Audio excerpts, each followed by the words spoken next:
Hello friends, आज हम लोग जून 2025 का करंट अफेयर्स कवर करेंगे।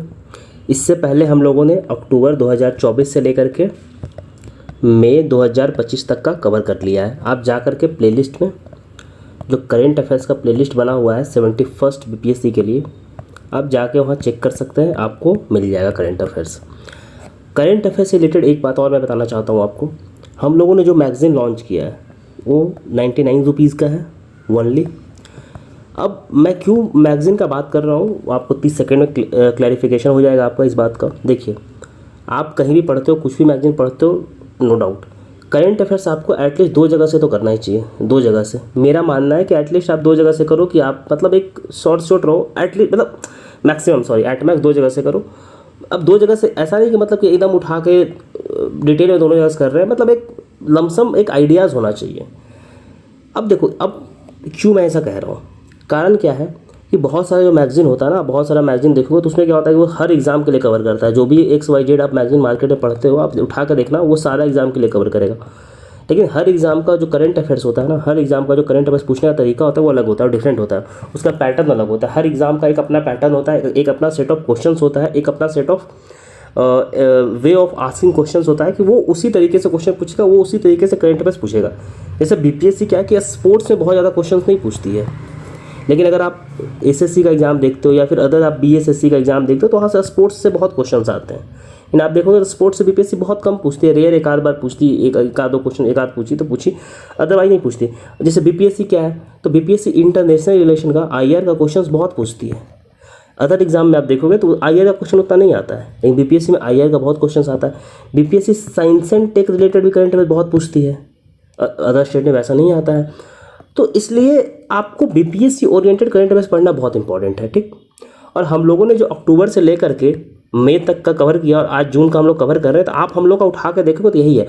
और सबसे इंपॉर्टेंट जो मैं आखिरी में बात करना चाह रहा था कि आपको मैगजीन के साथ लेक्चर मिल रहा है, सबसे बड़ा बेनिफिट है। आपको मान लीजिए कि मैं 150 पन्ने का एक किताब दे दूँ उठा करके, मैं बोलूँ कि आप इसे पढ़ो, छोटा छोटा सा फॉन्ट में लिखा हुआ है, ये आपका आँख खराब हो जाएगा। छोटा छोटा फॉन्ट में लिखा हुआ, एक पेज में 2 कॉलम बना के छोटा छोटा फॉन्ट में लिखा हुआ है, और नहीं तो 2 वॉल्यूम में किताब निकाला हुआ है 500-500 पन्ने का, 1000 पेज का, तो आप नहीं पढ़ पाओगे उसे, आई बेट नहीं पढ़ पाओगे। और अगर पढ़ भी लोगे तो याद नहीं कर पाओगे। तो हम लोग अब तो इसलिए मैं बता रहा हूँ कि आप 99 रुपीज़ में आप मैगज़ीन को लो, और आप मैगज़ीन को लेकर के सारा लेक्चर देख जाओ, अक्टूबर से उठा करके जून तक का देख जाओ, जुलाई का भी हम लोग कवर करेंगे। आप जब लेक्चर उठाकर देख जाओगे मैगज़ीन के साथ, आपको पता चलेगा कि आपका 90% 99% जो है आपको ईजिली याद हो गया है। मतलब आप एकदम दिमाग में आपको घूम रहा है करंट अफेयर्स। और 70th बीपीएससी में भी क्वेश्चंस 99% यहीं से आए थे। मैं फिर से गारंटी देता हूँ कि अगर करंट अफेयर्स का क्वेश्चन अगर आता है और आप XYZ किसी मैगजीन से अगर मैच करता है, तो मैं गारंटी देता हूँ कि यहाँ से मैच करेगा ही करेगा। 99% क्वेश्चन यहाँ से मैच करना ही करना है, ठीक। तो चलिए, हम इतना ही बताना था कि आप मैगजीन लो और आप लेक्चर देखो साथ में। आप लेक्चर देखोगे आपको इजीली याद हो जाएगा, आपको फिर करंट अफेयर्स का टेंशन रहेगा नहीं। बच्चों को करंट अफेयर्स का टेंशन बहुत होता है, करंट अफेयर्स करे कहाँ से करें, कैसे करें, तो ये बहुत बड़ा इशू होता है बच्चों के साथ कि करंट अफेयर्स करना कैसे है। आप मैगजीन को उठाओ, और हम लोग मैगजीन के साथ साथ हम लोग क्या कर रहे हैं कि 1200 MCQs भी आपको करवाएंगे, MCQs भी करवाएंगे आखिरी में। तो ये भी हम लोग करवाएंगे, जिससे कि आपको क्वेश्चन प्रैक्टिस भी होते चलेगा। और क्वेश्चंस तो वैसे मैं 50-50 क्वेश्चंस करके हर मंथ का डाल ही रहा हूँ, 50 क्वेश्चंस करके, तो वो आपका वहाँ से तो हो ही रहा है प्रैक्टिस। तो चलिए, आपका ज़्यादा फर्दर टाइम ना लेते हुए, वैसे मैं ज़्यादा प्रमोशन ये सब करता नहीं हूँ, आपको पता है लेक्चर में, बट मुझे यहाँ पे मैगज़ीन का बताना ज़्यादा इंपॉर्टेंट लगा, क्योंकि आपका करंट अफेयर्स होलसम कवरेज तभी हो पाएगा, इसलिए मैंने आपको बता दिया। खैर, आगे बढ़ते हैं हम लोग। देखिए, इमरजेंसी जब इंदिरा गांधी लगाई थी तो उनका 50 साल हो गया है, मतलब 50 साल इमरजेंसी का हो गया है। तो हम लोग कुछ इमरजेंसी के बारे में देख लेते हैं, बेसिक कुछ समझ लेते हैं। 25 जून 1975 को इमरजेंसी लगाया गया था, और वो अंत कब हुआ था, तो 21 मार्च 1977 को, ठीक। अब इमरजेंसी लगाया किस बेसिस पे जाता है, तो 352 आर्टिकल 352 के तहत इमरजेंसी लगाया जाता है। जहाँ की जब पहले तो था कि प्रेसिडेंट कर देता था रिकमेंडेशन ऑफ PM। अब क्या था कि अब जो चेंजेस आया है कि कैबिनेट मिनिस्टर जो है वो रिटेन में देगा लिख करके, कैबिनेट मिनिस्टर जो है वो रिटेन में लिख करके देगा, लिखित तौर पे देगा प्रेसिडेंट को, तभी प्रेसिडेंट इमरजेंसी इम्पोज कर सकते हैं। हम लोग आगे देखेंगे, ये 44th अमेंडमेंट एक्ट से आया था, ये 44th अमेंडमेंट एक्ट से आया था, ये भी हम लोग आगे देखेंगे, ठीक। अब हम लोग आगे बढ़ते हैं। ग्राउंड इसका क्या क्या है कि किस किस ग्राउंड पे इमरजेंसी लग सकता है। तो 3 ग्राउंड है, एक तो वॉर है, दूसरा एक्सटर्नल एग्रेशन है, तीसरा आर्म्ड रिवेलियन है। अब आर्म्ड रिवेलियन पे आपको खास करके फोकस रखना है। आर्म्ड रिवेलियन है, अभी हम लोग आगे देखेंगे तो आपको पता चलेगा कि क्यों हम लोग आर्म्ड रिवेलियन पे ज़्यादा फोकस कर रहे हैं। प्रोक्लेमेशन कैसे होता है, तो प्रोक्लेमेशन होता है रिटन ऑर्डर ऑफ कैबिनेट, अभी हम लोगों ने बात किया। अप्रूवल तो with in both house special movement special majority से अप्रूव हो जाना चाहिए 1 मंथ के अंदर। अब ये सब देखो, अब जो हाईलाइटेड है ना, ये आपको पता होना चाहिए, एग्जाम में आएगा आपसे। मान लो कि आपसे करंट ना भी आता है तो यहाँ से लिंकअप करके आपसे क्वेश्चन आ सकता है कि मान लो कि आपसे पॉलिटी में क्वेश्चन इमरजेंसी पे आ गया, तो इमरजेंसी पे पॉलिटी में क्वेश्चन क्यों आ रहा है, क्योंकि इमरजेंसी जो है वो न्यूज़ में है। इमरजेंसी जो है न्यूज़ में है, क्योंकि बहुत बीजेपी का गवर्नमेंट है, इमरजेंसी इंदिरा गांधी लगाई थी, तो ऑब्वियस बात है कि इसको लेकर के बहुत एक्सपोज करेगी ही करेगी, इसलिए इस बात को आपको ध्यान रखना है। आगे हम लोग देखते हैं कि देखिए अब इमरजेंसी कितने दिन तक लगा रह सकता है, तो वो इंडिफिनिट टाइम तक लगा सकता है, जब तक गवर्नमेंट चाहे तब तक लगा रह सकता है। लेकिन आपको हर 6 महीने पे आपको इसके लिए अप्रूवल पार्लियामेंट से लेना पड़ेगा। स्पेशल मेजोरिटी जो प्रोविजन है उसी तरीके से उस प्रोविजन से पास होना चाहिए। अब तो हम लोग देख लिए कैसे इमरजेंसी लगता है, तो इसको रिवोक कैसे करते हैं, मतलब इमरजेंसी को खत्म कैसे कर सकते हैं।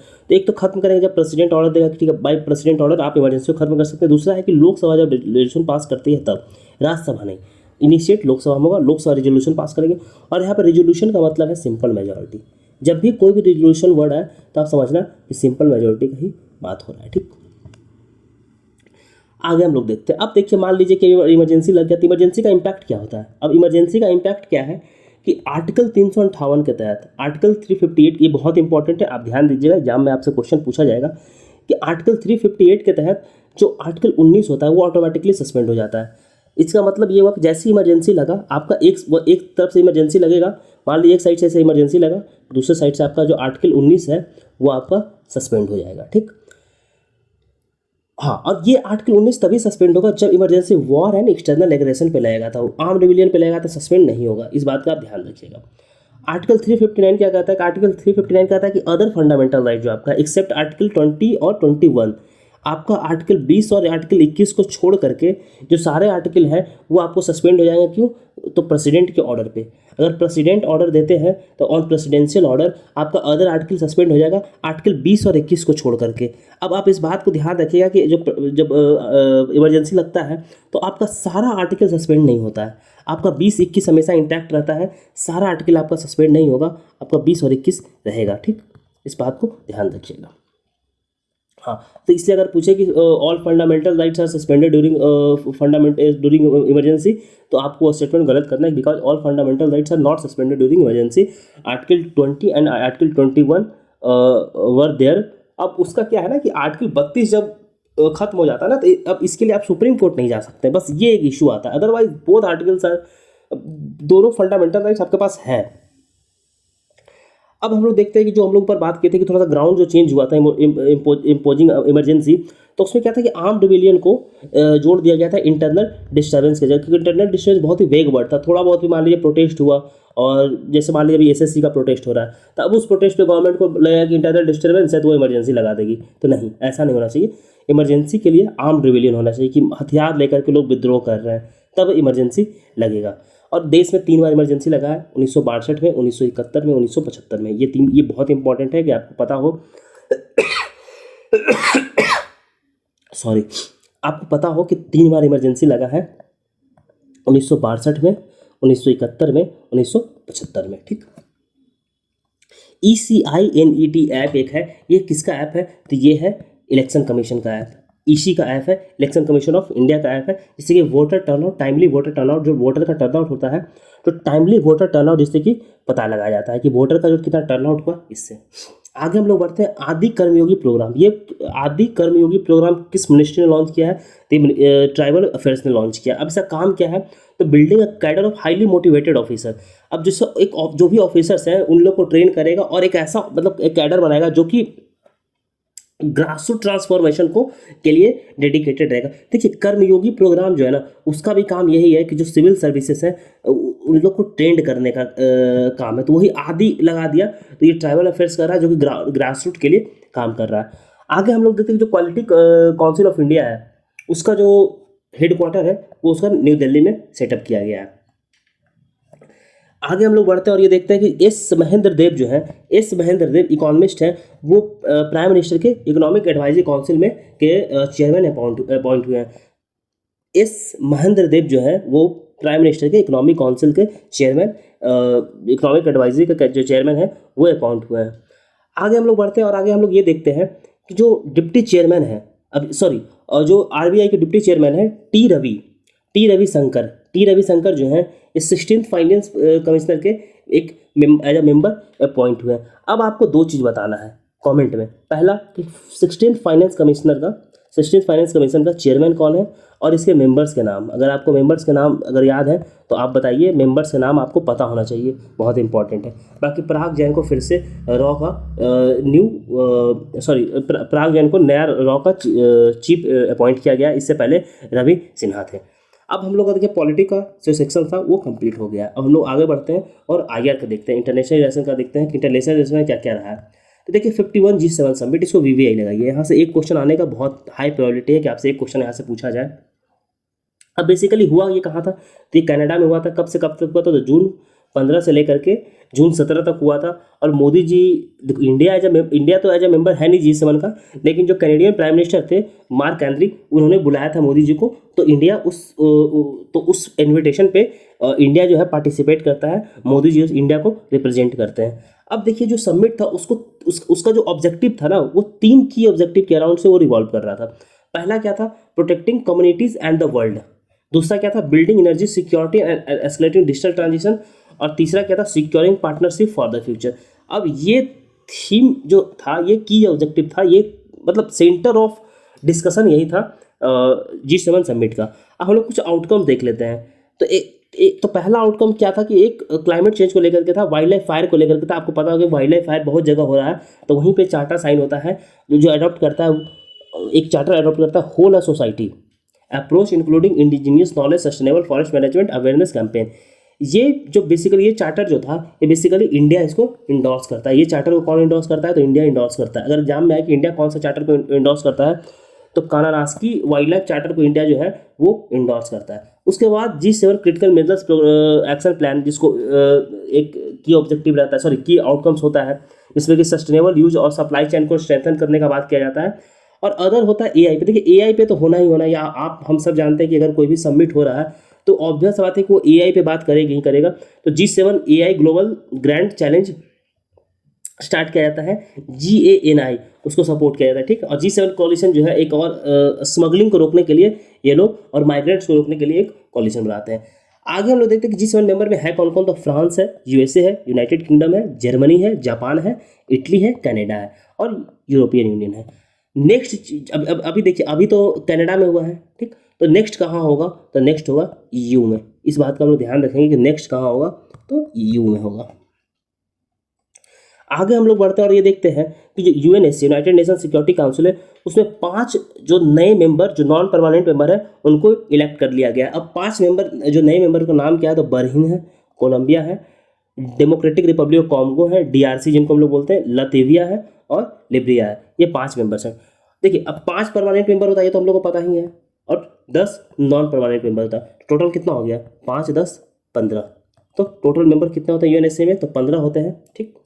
आगे हम लोग बढ़ते हैं, देखते हैं कि जो United nation economic and social council है, ठीक, उसको उसमें भारत का जो है वो उसको इलेक्ट कर दिया जाता है। और किस टर्म से इलेक्ट कर दिया जाता है, 2026 से लेकर के 2028 तक भारत को इलेक्ट कर लिया जाता है 2 साल के लिए, ठीक।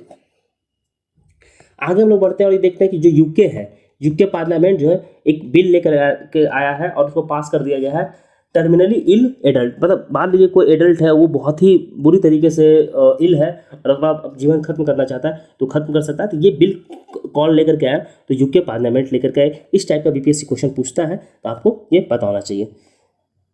आगे हम लोग बढ़ते हैं कि एनालिना बेरब्रॉक जर्मनी के प्रेसिडेंट इलेक्ट हुए हैं, जो कि 18th UN जनरल असेंबली में, ये basically 18th UN general assembly के प्रेसिडेंट है। ये बेसिकली है कहाँ के, तो जर्मनी के फॉरेन मिनिस्टर है, फॉरेन मिनिस्टर थे ये जर्मनी के। अभी WTO का मीटिंग हुआ था, कहाँ हुआ था, कैमरून में हुआ था, 14th मिनिस्ट्रियल कॉन्फ्रेंस हुआ था। तो इंडिया WTO में रिफॉर्म्स लाने का बात किया है, रिफॉर्म लाने का बात कर रहा है। तो किस तरह का रिफॉर्म का बात कर रहा है इंडिया, तो टैकलिंग नॉन टैरिफ बैरियर, जैसे होता है ना नॉन टैरिफ लगा देता है, तो उसको बैरियर को बात करने का बात कर रहा है। Addressing distortion caused bye non market economy, जो नॉन मार्केट इकोनॉमिस्ट है वो लोग डिस्टॉर्शन करता है। रिवाइविंग WTO डिस्प्यूट सेटलमेंट, ऐसे मान लीजिए कोई दो कंट्री बीच में डिस्प्यूट हो गया, तो ये डिस्प्यूट रिजॉल्व कैसे होगा? अब जो डिस्प्यूट सेटलमेंट सिस्टम जो था WTO का वो डिसफंक्शनल है, तो उसको फंक्शनल करने के लिए फिर से इंडिया बात कर रहा है। तो यही तीन बेसिस पे तीन चीज़ों को इंडिया बेसिकली रिवाइव करने का बात कर रहा है। India Kazakhstan bilateral investment treaty जो था 2019 में साइन हुआ था, उसको 5 जून 2025 से उसको फोर्स में ला दिया गया है।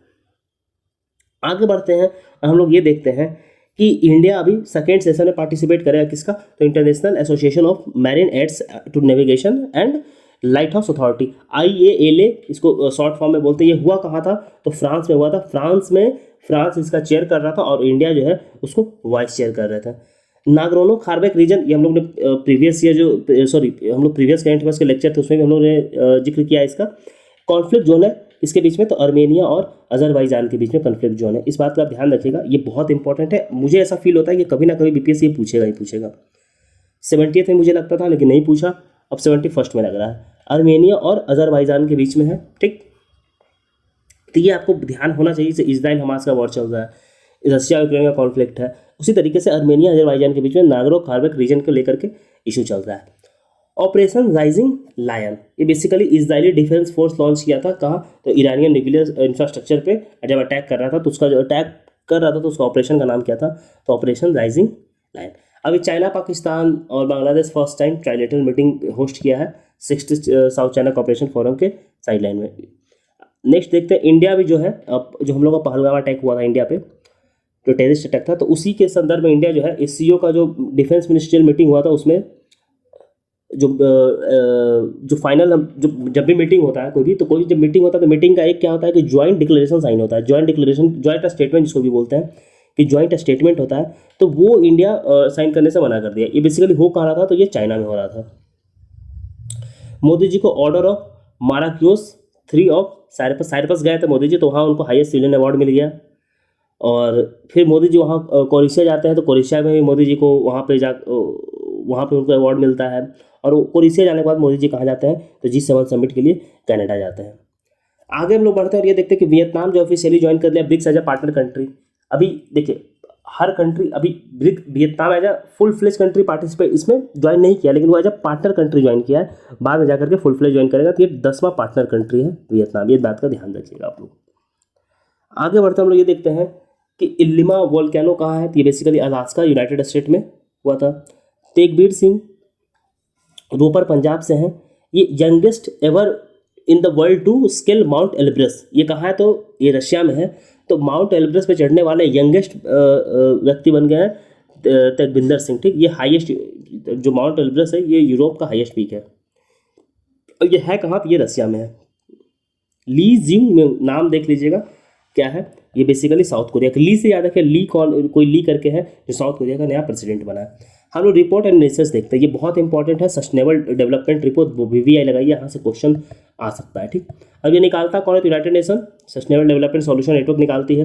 भारत का रैंक कितना है? भारत का रैंक 99 रैंक आया है। स्कोर भारत का कितना है? तो 67 स्कोर है। टॉप कौन किया? तो फिनलैंड टॉप किया है, फिनलैंड टॉप किया है। अब हम लोग को इतना ही देखना है इसमें से। अब आप एक बार मैगजीन आपके पास रहेगा ही, तो आप एक बार पढ़ लीजिएगा इसको। QS यूनिवर्सिटी रैंकिंग में अभी जो IIT दिल्ली है अपना रैंक इंप्रूव किया और भारत की तरफ से दिल्ली जो है वही टॉप किया है, ठीक। और दिल्ली जो है टॉप करने का मतलब इसको वर्ल्ड में रैंक 123 आया है। अब पिछले साल 150 रैंक था, तब 123 आया। और टॉप कौन किया है? तो MIT टॉप किया। भारत की तरफ से IIT दिल्ली था जो कि जिसका रैंक 123 था। और भारत का टोटल जो यूनिवर्सिटी है ना, उसमें जो टोटल रैंकिंग हुआ है QS यूनिवर्सिटी रैंकिंग, उसमें भारत का 54 यूनिवर्सिटी को दिया गया, जिसमें कि जो टॉप 6 यूनिवर्सिटी हैं वो 250 में अपना जगह बनाया है। ग्लोबल पीस इंडेक्स देखते हैं, तो ग्लोबल पीस इंडेक्स कौन निकालते हैं? इंस्टीट्यूट ऑफ इकोनॉमिक फोरम निकालती है। Institute of economic and peace निकालती है। भारत का रैंक कितना है? भारत का 115वां रैंक है। टॉप कौन किया है? तो आइसलैंड जो है वो टॉप की है, ध्यान रखिएगा। क्लाइमेट चेंज परफॉर्मेंस इंडेक्स कौन निकालता है? तो एक जर्मन वॉच ऑर्गेनाइजेशन है वो निकालती है। बेसिकली भारत का रैंक कितना है? तो 10th रैंक है। वो एक से लेकर के जो फर्स्ट सेकेंड थर्ड रैंक है वो कोई नहीं है, क्योंकि उस स्केल पे कोई परफॉर्मेंस नहीं कर पाया क्लाइमेट चेंज को लेकर के। और फोर्थ रैंक इसमें किसका है, तो डेनमार्क का है, ये ध्यान रखिएगा।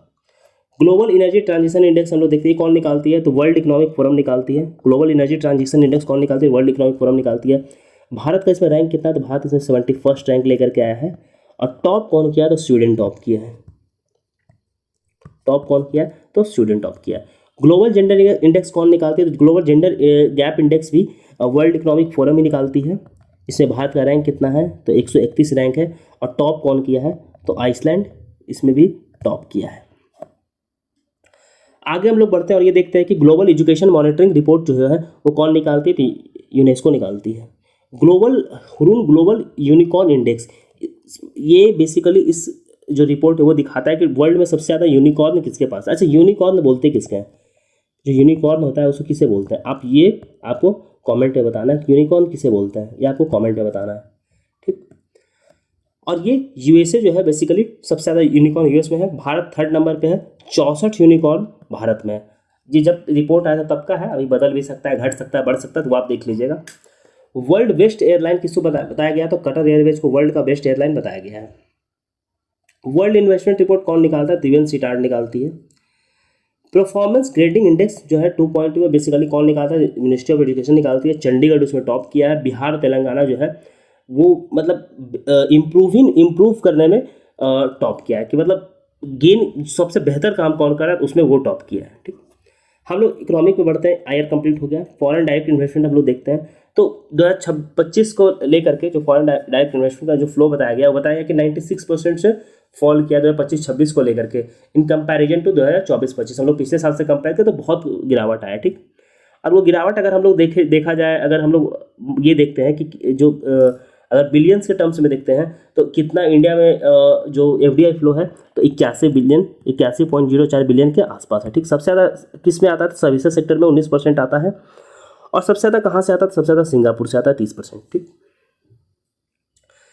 Digital payment intelligence platform TPIP, ये बेसिकली RBI का है, ठीक।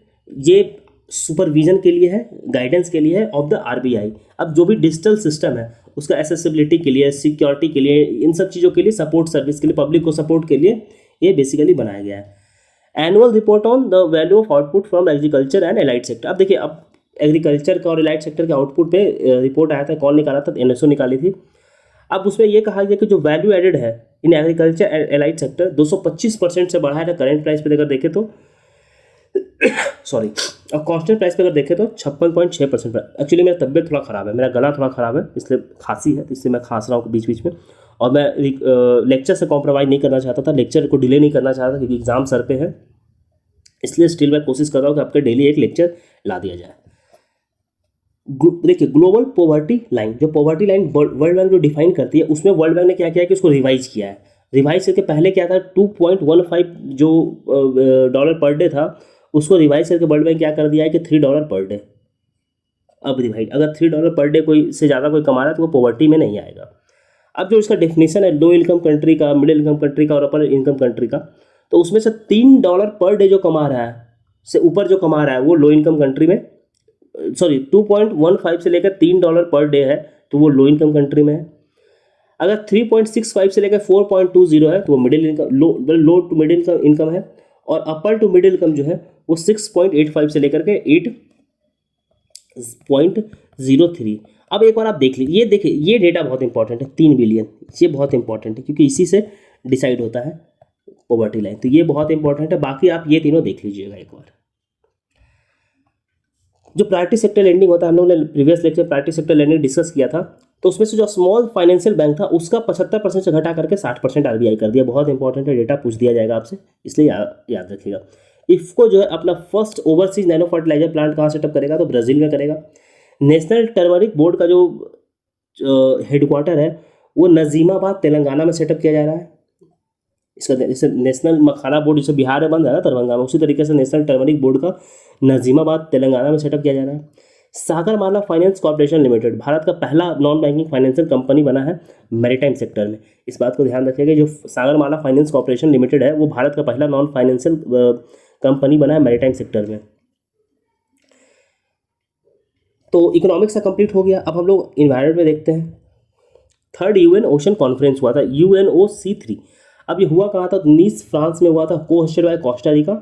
इसमें नीस ओशन एक्शन प्लान आया था। तो आप बस याद रखो कि थर्ड कहाँ हुआ था, तो फ्रांस में हुआ था, इतना ही आपको याद रखना है। 2 और रामसर साइट को जोड़ दिया गया है, तो 89 था पहले, तो अब 89 से बढ़ के कितना हो गया? तो 91 हो गया।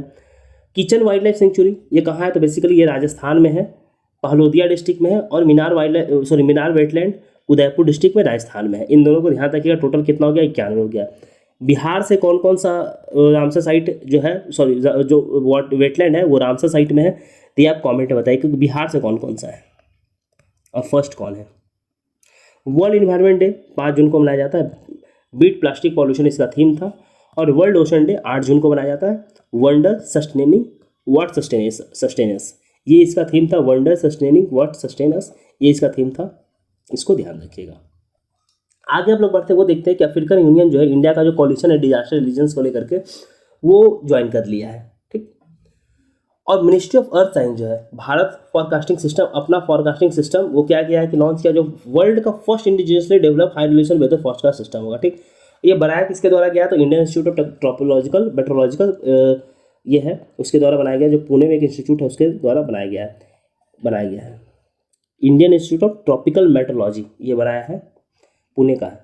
State and trends of the carbon pricing 2025 report कौन रिलीज करता है? तो वर्ल्ड बैंक ग्रुप रिलीज करती है। World Metrological Organisation releases state of the climate in Asia report, same है, इसको रिलीज करता है। ब्राजील और फ्रांस मिल करके ब्लू एनडीसी चैलेंज लॉन्च किया। एनडीसी आप सबको पता होगा, नेशनल डिटरमिनेंट कंट्रीब्यूशन, इंडिया का जो पंचमित्र है। भारत का पहला बटरफ्लाई सेंचुरी कहाँ इनॉग्रेट हुआ है? तो केरला में हुआ है। तमिलनाडु में ग्रेटर फ्लैमिंगो सेंचुरी इसको स्टार्ट किया है, जो कि जो फ्लैमिंगो है उसके कंजर्वेशन के लिए। फर्स्ट असेंबली ऑफ आईबीसीए का पहला असेंबली कहाँ हुआ था? न्यू दिल्ली में हुआ था। सोनभद्र फॉसिल पार्क कहाँ है? तो उत्तर प्रदेश में, जिसको कि UNESCO tentative list of the world heritage site में इसको डाल दिया गया। बेसिकली कैमूर रेंज के पास है, जैसे बिहार ये है ना, ये बिहार है, तो यहाँ पे कैमूर है, तो इसी रेंज में पड़ता है यहाँ पे, ठीक। Delhi has announce establishment of the first E cycling, देखो दिल्ली जो है फर्स्ट ई साइकिलिंग इको पार्क कहाँ था? नॉर्थ दिल्ली में इसको इस्टेब्लिश करने के लिए बात किया है। अभी आपको न्यूज़ सुनाई दिया होगा कि 5 टाइगर जो है वो डेड पाया गया है, कहाँ? तो कर्नाटक का माले महादेश्वर वाइल्ड लाइफ हिल सेंचुरी में पाया गया है, ठीक। आगे हम लोग देखते हैं जो महाराष्ट्र फॉरेस्ट डिपार्टमेंट है, एक सेकेंड, हाँ, महाराष्ट्र फॉरेस्ट डिपार्टमेंट है, वो माइक्रोसॉफ्ट के साथ मिल करके you development of activities Pune जो पुणे का है उसके साथ मिल करके, तीनों मिल करके इको रिस्टोरेशन का काम करेगा। कहाँ? तो तामहिनी वाइल्ड लाइफ सेंचुरी में, ठीक। भारत का पहला अंडर वाटर म्यूजियम और आर्टिफिशियल कोरल रीफ, ये भी महाराष्ट्र में ही कमीशन किया गया है। और ये कहाँ किया गया? तो सिंधुगढ़ डिस्ट्रिक्ट में, ये ध्यान रखें, सिंधुगढ़ डिस्ट्रिक्ट में first under water museum, artificial coral reef, ये दोनों कहाँ किया गया? तो सिंधुगढ़ डिस्ट्रिक्ट है महाराष्ट्र के। अब हम लोग आगे बढ़ते हैं, साइंस एंड टेक में देखते हैं। देखिए एक्सॉन 4 मिशन ये बहुत इंपॉर्टेंट है, क्योंकि अभी जो शुभांशु शुक्ला जी थे उनको भेजा गया इसी से स्पेस में, इनके साथ 4 लोग और थे। ये कहाँ से भेजा गया था? तो कैनेडी स्पेस, जो कि फ्लोरिडा में है, वहाँ से भेजा गया था। स्पेस एक्स के फाल्कन 9 रॉकेट से भेजा गया था। पिग्गी वॉटसन जो थे इनके कमांडर थे, एक्सॉन 4 मिशन के कमांडर थे, और इनके साथ साथ 2 लोग और थे, सोल्वोज, अब नाम देख लीजिएगा, बहुत अजीब अजीब नाम है, अब खुद से देख लीजिएगा, मतलब नाम एक बार अगर इसको गौर से देखिएगा तो आपको याद हो जाएगा, माइंड में छप जाएगा। बेसिकली ये किसका कोलैबोरेशन? तो नासा, इसरो का और स्पेसएक्स को हम लोग देख रहे हैं हम लोग हैं। अब जो एस्ट्रोनॉट शुभांशु शुक्ला वहाँ जाके करेंगे क्या? तो ये करेंगे फूड एंड न्यूट्रिशन पे एक्सपेरिमेंट कंडक्ट करेंगे। ये मिशन लॉन्च कब हुआ था? 25 जून को लॉन्च हुआ था। पहले होने वाला था 10 को, फिर 9 से 10 हुआ, 10 से 11 हुआ, फिर 11 के बाद सीधा ये 25 जून को लॉन्च होता। कुछ टेक्निकल प्रॉब्लम, वेदर प्रॉब्लम के कारण से लौट के आए 14 जुलाई को। टोटल डे स्पेंड किया 18 दिन। ये सब बीपीएससी का फेवरेट है एरिया, पूछ देगा। शुभांशु शुक्ला जी बिलोंग कहाँ से करते हैं? तो ये बेसिकली उत्तर प्रदेश के नेटिव है, लखनऊ का नेटिव है उत्तर प्रदेश के। और शुभांशु शुक्ला अपने साथ एक वाइट बेबी स्वॉन सॉफ्ट लेके गए हैं, उसका नाम क्या है? तो जॉय। एलिसिस मून वल्केनो, ये बेसिकली जो है मार्स का वल्केनो है, इसका फोटो लिया गया था, तो इसीलिए न्यूज में था। ICMR जो है first high performance computer facility Nakshatra, जो कि at National Institute of Virology के फैसिलिटी में इस्टेब्लिश किया, जो कि पुणे में है, ठीक। DRDO IIT दिल्ली मिल करके quantum entangle based free space communication achieve किया है, जो कि इसका जो डिस्टेंस था मतलब 1 किलोमीटर तक का ये इस्टेब्लिश कर लिया था। निर्मला सीतारमन जो है वो मिनी प्लेनेटोरियम एस्ट्रो ग्लोब, ये कहाँ इसका फाउंडेशन स्टोन रखी है, तो हानले डार्क स्काई रिजर्व, जो कि कहाँ है, तो हानले लद्दाख में है। अब देखिए तीनवें, ये तो आप सबको पता है कि चाइना का ही, तीनवें 2 भी चाइना का ही होगा, जो कि रॉ सैंपल को एस्ट्रोनॉट को लेकर के आएगा। ठीक, Jahnavi Dhangriti has been selected as astronaut candidate for the space mission of Titan space industry. Titan space industry का जो स्पेस मिशन है उसके लिए जानवी धनगृति को सेलेक्ट कर लिया गया है। इंडिया का फर्स्ट जीन एडिटिंग शिप, ये बेसिकली कहाँ किया गया, तो ये कश्मीर यूनिवर्सिटी में किया गया क्रिस्पर Cas9 के मदद से। ये हम लोग ने लास्ट टाइम भी जो करंट अफेयर्स कवर किया था उसमें भी हम लोगों ने देखा था।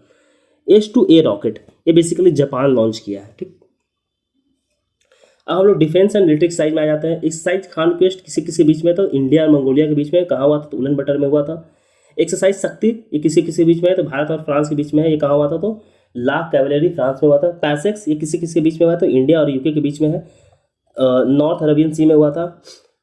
एक्सरसाइज टाइगर क्लॉ, ये किसके बीच में, तो इंडियन एयरफोर्स और यूएसए के बीच में, ये बेसिकली कहाँ हुआ था, तो ये भी भारत में हुआ था। ऑपरेशन ट्रू प्रॉमिस 3, ये बेसिकली ईरान लॉन्च किया था, किस पे, तो इजराइल पे लॉन्च किया था ऑपरेशन ट्रू प्रॉमिस। जो डसॉल्ट एविएशन है और टाटा एडवांस दोनों मिल करके जो रफाइल फाइटर जेट है उसका एयरक्राफ्ट फ्यूलेज सिस्टम जो है ये बनाने का बात कर रहे हैं। ठीक, आगे हम लोग बढ़ते हैं और देखते हैं कि जो इंडियन नेवी है वो कमीशन करेगी क्या, तो INS तमिल, कहाँ, तो रशिया में, जो इनका लेटेस्ट जो सिल्फ फ्लाइट है उसको। बंकर बस्टर बम, तो बंकर बस्टर बम हम लोग सब लोगों ने देखा था, तो पेनिट्रेट अंडरग्राउंड USA का था, तो ये न्यूज़ में था, हम लोग सब ने देखा था कि कैसे इस टाइप से करके कोई एक जहाज था। ठीक, sorry, for the first time ISRO का जो SLV व्हीकल है ना, स्मॉल सैटेलाइट लॉन्च व्हीकल, ये बेसिकली HAL को देगा बनाने के लिए, ये बात हम लोग ध्यान रखें, HAL को देगा। आगे हम लोग बढ़ते हैं और देखते हैं रुद्रास्त्र कैट के अनमैन्ड एरियल व्हीकल है, किसने बनाया, तो सोलर डिफेंस एरोस्पेस लिमिटेड बनाया है। ठीक, साइंस टेक हम लोग कंप्लीट हो गया, हम लोग अवार्ड्स में आते हैं। अवार्ड्स में लोग देखते हैं कि बाल साहित्य युवा पुरस्कार किसे दिया गया, इंग्लिश में दिया गया अवधीत कोठारी को दिया गया, इनका novel Siddharth the boy who became Buddha के लिए दिया गया। हिंदी में किसे दिया गया, तो प्रभति तिकरे को दिया गया। फिर उंगना को के लिए दिया गया, इनका पोइट्री है। और मैथिली में किसे दिया गया, नेहा झा, इनका जो पोइट्री है बनारस आहम। ठीक, देखिए अब हम लोग ने मैथिली क्यों डाला है यहाँ पे, क्योंकि ये BPSC का एग्जाम के लिए हम लोग करवा रहे हैं, और BPSC में आपको बिहार स्पेशल हम लोग इसमें इंक्लूड कर दिया, जो भी इंपॉर्टेंट है। अब हम लोग कचरा बिहार से कुछ भी नहीं पढ़ा सकते हैं, इसलिए नाइट्रो कैप्टन को अवार्ड दिया गया है फूड प्लैनेट प्राइज, जो कि वर्ल्ड का बिगेस्ट इन्वायरमेंटल अवार्ड है, जो कि स्टॉकहोम में है, वहाँ से दिया गया है। ठीक, आगे हम लोग देखते हैं हिंदू जो है, हिंदू को champions of digital media award दिया गया है। जावेद अख्तर जी को first Indian writer to receive Dostoevsky star award, जो कि रशिया में है। ठीक, जो कि कल्चर को प्रमोट करने के लिए दिया था। नरेंद्र मोदी जी को एक टाइटल दिया गया धर्म चक्रवर्ती, किसके द्वारा दिया गया, तो जो एक जैन संत है आचार्य श्री विद्यानंद जी महाराज के द्वारा दिया गया है। अवार्ड खत्म हो गया, हम लोग मिसलिनियस में आते हैं। मिसलिनियस में हम लोग देखते हैं कि वर्ल्ड का हाईएस्ट रेलवे ब्रिज कहाँ बना है, तो चेनाब ब्रिज। हम लोग ने सबने देखा है कि इनका हाइट कितना है, तो 359 मीटर इसका हाइट है, 359 मीटर हाइट है इसका। रेसई डिस्ट्रिक्ट में JNK में है। फर्स्ट केवल स्टाइल रेल ब्रिज अंजी खाद ब्रिज सेम जगह बना है, JNK में ही। India 500 years of the history of on subcontinent, एक किताब है, किसके, ये फेमस हिस्टोरियन है आंद्रे तुर्स्की, इनके द्वारा लिखा गया है। दूसरी किताब है the new world 21st century global order, ये किसके द्वारा लिखा गया, तो राम माधव, ये बेसिकली बीजेपी के मेंबर हैं, तो उनके द्वारा लिखा गया है। उत्तराखंड अपना फर्स्ट योगा पॉलिसी लॉन्च करेगा, हम लोग PYQ में देखे थे, प्रीवियस जो हम लोग करंट अफेयर्स का लेक्चर रिकॉर्ड किए थे उसमें आप लोगों ने देखा ही होगा। यूपी गवर्नमेंट जो है 20% अग्निवीर को रिजर्वेशन प्रोवाइड करेगी। बलागा गणेश ये बेसिकली पारा स्विमर है, ये आंध्र प्रदेश से है। इन्होंने क्या किया कि जो इंग्लिश चैनल है उसको पार किया है। ठीक, ये ध्यान रखिएगा, इस टाइप का BPSC पूछता है। भारत सरकार जो है ग्लोबल पोटैटो रिसर्च सेंटर कहाँ स्टैब्लिश करेगी, तो आगरा में करेगी। BBI लगाइए, BPSC का इसका फेवरेट क्वेश्चन है, पूछता है। देखिए 6 स्टेट में न्यूक्लियर पावर बनेगा। ठीक, तो उसमें से जो 6 जो स्मॉल न्यूक्लियर रिएक्टर बनेगा उसमें से बिहार भी एक है, 6ठे में। उल्लास के अंदर त्रिपुरा को डिक्लेयर कर दिया है, गोवा को उल्लास के अंदर ऑफिशियली फुल्ली लिटरेट डिक्लेयर कर दिया गया है। ठीक, जो प्रेसिडेंट द्रौपदी मुर्मू जी हैं उनको राष्ट्रपति तपोवन और राष्ट्रपति निकेतन उन्होंने इनॉग्रेट किया कहाँ, तो देहरादून में इनॉग्रेट किया। ऑपरेशन सिंधु, अब जो ईरान से लोग को हम लोग लेके आ रहे थे, ईरान से भारत जो ईरान से लेकर गया था, उसको उस ऑपरेशन का नाम क्या दिया गया था, तो ऑपरेशन सिंधु। इसको वीवीआई लगाई कि ऑपरेशन सिंधु क्या था, तो ईरान से लोगों को जो लाया जा रहा था उसका नाम दिया गया था ऑपरेशन सिंधु। तो देखिए इंडियन इंस्टीट्यूट ऑफ गांधीनगर जो है वो ह्यूमन हैबिटेट डिस्कवर किया है। कहाँ किया है, तो ग्रेट रैन ऑफ कच्छ में।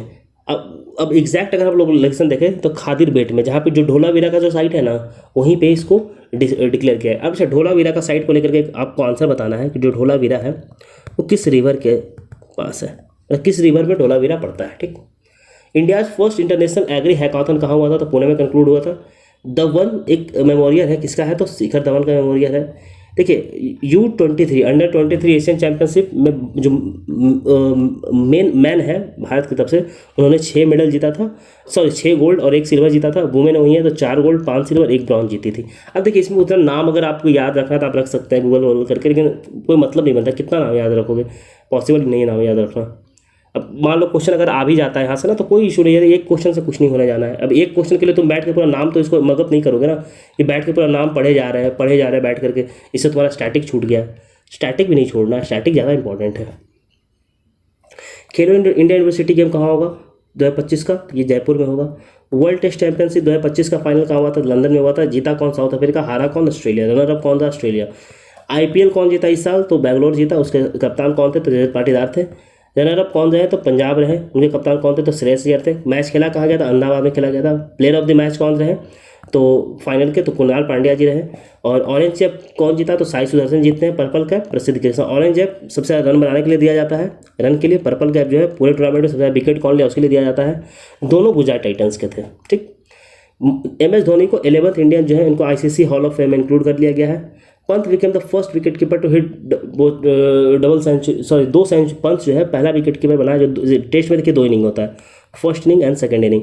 तो दोनों इनिंग में 100 मारने वाले जो पंत है वो पहले विकेट कीपर बैट्समैन बन गए। दोनों इनिंग में पहले मारने वाले पहले विकेट कीपर बैट्समैन बन गए। फ्रेंच फुटबॉल क्लब जो है PSG वो अपना पहला खिताब जीत लिया है। और ये किसको हराया है, तो इटालियन फुटबॉल क्लब को हरा करके पहला खिताब जीता है। ठीक, ये 2025 का जो UEFA हुआ था उसको जीत लिया था। जो प्रज्ञानंद है वो UZ चेस कप जीते हैं जो, और भारत के टॉप रैंक चेस प्लेयर बन गए हैं। ठीक, इंडोनेशियन ओपन कौन जीते हैं, तो राना एंटोनसिन और साउथ कोरिया की आन AN से याद रखिए, एन जो भी है, ये इंपॉर्टेंट है। फ्रेंच ओपन में कार्लोस अल्कराज जो है वो जीते हैं मेंस के, और रनर अप कौन है, तो जेनिक सिनर रहे। वुमेन के किसने जीता है, तो कोको गॉफ जीते हैं, और आर्या सावलंका जो है ये रनर अप रहे। ठीक, मैन डबल्स, अब देखिए ये इंपॉर्टेंट है। अब डबल्स में उतना पूछता नहीं है, फिर भी मैं डाल दिया हूँ। मार्शल ग्रेनलोस, नाम देख लीजिएगा, नाम अजीब सा है, आपको एक बार खुद से पढ़ लीजिएगा, हो जाएगा, उसमें कोई इतना ज़्यादा नहीं है।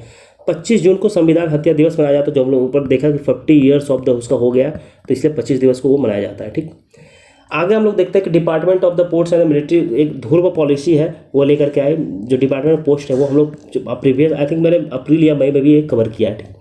लखनऊ सिटी को जो उत्तर प्रदेश में है क्रिएटिव सिटी ऑफ गैस्ट्रोनॉमी जो है उसमें नॉमिनेट किया गया, किसके द्वारा, तो यूनेस्को के द्वारा। इंडिया और सेंट्रल एशिया का 4th डायलॉग समिट हुआ था, कहाँ हुआ था, तो इंडोनेशिया में, सॉरी कहाँ हुआ था, तो ये न्यू दिल्ली में हुआ था। मेंबर कौन कौन थे, तो India, Kazakhstan, Kyrgyzstan, Tajikistan, Turkmenistan और उज्बेकिस्तान। अब काउंटर टेररिज्म पे बात, ऑब्वियस बात है, काउंटर टेररिज्म पे बात होगा, रेयर अर्थ मिनरल्स बात होगा, INSTC कॉरिडोर पे बात, यही सब पे बात होगा। आगे हम लोग देखते हैं कि 21 जून को इंटरनेशनल योगा डे मनाया जाता है। अभी देखिए हम लोग इसलिए इस बॉक्स में कवर करते हैं क्योंकि ये सब VVI है, आपको यहाँ से क्वेश्चन आना ही आना है। और इसके अलावा देखिए हम लोग क्या करते हैं, स्टैटिक डाल देते हैं कि आपका स्टैटिक भी क्लियर हो जाए, कि आप कहीं रटो नहीं, आपको चीज़ें आपका क्लियर हो। अब इसका थीम क्या था, तो yoga for 1 earth and 1 health, इसका थीम था। अब बेसिकली अब ये सेलिब्रेट कहाँ किया गया था, तो इस बार गवर्नमेंट सेलिब्रेट की थी आंध्र प्रदेश में। ठीक, अब यहाँ 2 रिकॉर्ड बनता है। एक तो पहले मास सूर्य नमस्कार किया जाता है ट्राइबल स्टूडेंट के द्वारा मास सूर्य नमस्कार किया जाता है, एक तो ये रिकॉर्ड बना। दूसरा रिकॉर्ड बनता है कि लार्जेस्ट योगा सेशन होता है कहाँ, आर के बीच में, जहाँ मोदी जी भी रहते हैं। ये दोनों विशाखापट्टनम में है, विशाखापट्टनम आंध्र प्रदेश में है। ठीक, अब 21 जून को योगा डे क्यों मनाया जाता है, कि उस दिन समर सोलिस्टिक होता है। समर सोलिस्टिक का मतलब लॉन्गेस्ट डे, उसका दिन सबसे ज़्यादा बड़ा होगा, रात छोटा होगा, दिन बहुत बड़ा होता है। और अगर वहीं हम लोग उसका अपोजिट देखें, 22 दिसंबर को विंटर सोलिस्टिक मनाया जाता है, जहाँ के दिन सबसे छोटा होता है, रात सबसे बड़ा होता है। और इक्विनॉक्स जो होता है उसमें day and night day is equal to night. अब एक होता है स्प्रिंग, एक होता है आउटर। अब एक बनाया जाता है 20 से 21 मार्च को, एक होता है 22 से 23 सितंबर को, ठीक।